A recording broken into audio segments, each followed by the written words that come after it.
কারো যদি দেয়ালে পিঠ থেকে যায়, সে কোনো উপায় পাচ্ছে না, হতাশ পেরেশানি, তখন সে এই চারটা আমল করলে আল্লাহ পাক রব্বুল আলামিন তাকে হতাশা মুক্ত করবেন, দুশ্চিন্তা মুক্ত করবেন, সমস্ত পেরেশানি থেকে আল্লাহ পাক তাকে হেফাজত করবেন। এক নম্বর আমল হলো বেশি বেশি ইস্তেগফার পাঠ করা। যে ব্যক্তি বেশি বেশি ইস্তেগফার পাঠ করবে, আল্লাহ পাক তাকে তার সমস্ত দুশ্চিন্তা পেরেশানি হতাশা থেকে তাকে মুক্তি দান করবে। সুবহানাল্লাহ। এবং আল্লাহ রাসূল সাল্লাল্লাহু আলাইহি ওয়াসাল্লাম বলেছেন, আমি প্রত্যেকদিন 70 বারের অধিক ইস্তেগফার পাঠ করি। এজন্য আমরা বেশি বেশি আস্তাগফিরুল্লাহ আস্তাগফিরুল্লাহ আস্তাগফিরুল্লাহ এই আমলটা বেশি বেশি করব।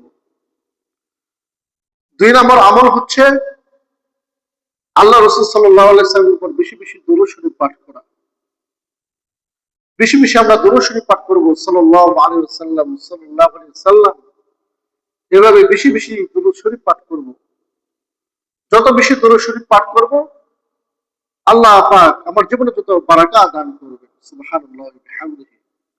কোন ব্যক্তি যদি মোনাজাতে আল্লাহ তাআলার কাছে চাল চাই, ডাল চাই, সবকিছু চাই, গাড়ি বাড়ি নারী সবকিছু চাই, আর একজন ব্যক্তি যদি মোনাজাতের মধ্যে শুধু আল্লাহ রাসূলের উপর দুরূদ শরীফ পাঠ করে, আল্লাহ পাক রব্বুল আলামিন ফেরেশতাদেরকে বলে, হে ফেরেশতারা, যে ব্যক্তি নাকি আমার বন্ধু প্রশংসা করতেছে, অর্থাৎ দুরূদ শরীফ পাঠ করতেছে মোনাজাতের মধ্যে, তাকে তুমি আগে দিয়ে দাও। সুবহানাল্লাহ ওয়া বিহামদিহি। তাহলে প্রিয় দিনী ভাইরা, 2 নম্বর আমল হচ্ছে দুরূদ শরীফের আমল। বেশি বেশি আমরা দুরূদ শরীফ পাঠ করব। 3 নম্বর আমল হচ্ছে তাকওয়া ও তাওয়াক্কুল। আল্লাহর উপরে তাকওয়া ও তাওয়াক্কুল রাখতে হবে, ভরসা রাখতে হবে। সকালবেলা পাখিরা বের হয় আল্লাহর উপরে তাকওয়া করে, আল্লাহর উপরে ভয় করে, আল্লাহর উপরে ভরসা রেখে, আবার সন্ধ্যার আগে তাদের নিরে ফিরে পেট ভর্তি হয়ে, তাদের পেট ভরে সে বাড়ি ফিরে, তাদের নিরে ফিরে যায়। এজন্য পাখিদের মতো আমাদের তাওয়াক্কুল করতে হবে। আর সর্বশেষ 4 নম্বর যে আমল করবে, সেটা হচ্ছে নামাজ। 5 ওয়াক্ত নামাজ জামাতের সহিত যদি কেউ আদায় করে সময় মতো, খুশু খুদুর সহিত যদি কেউ পড়ে, আল্লাহ পাক থেকে দুনিয়া এবং আখিরাতের পেরেশানি, সমস্ত পেরেশানি থেকে আল্লাহ পাক তাকে হেফাজত করবে। সুবহানাল্লাহ ওয়া বিহামদিহি। বিশেষ করে তাহাজ্জুদের নামাজ।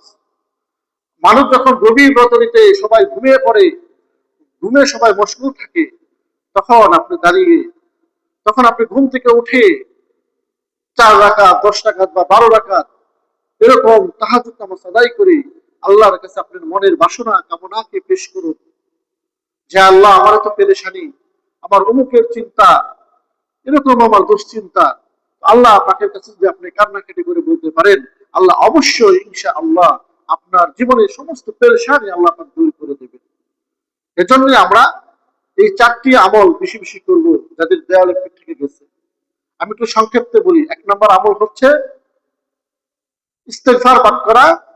2 নম্বর হচ্ছে বেশি বেশি দুরূদ শরীফ পাঠ করা। 3 নম্বর আমল হচ্ছে তাকওয়া তাওয়াক্কুল, আল্লাহর উপরে করা, আল্লাহর উপরে ভরসা রাখা।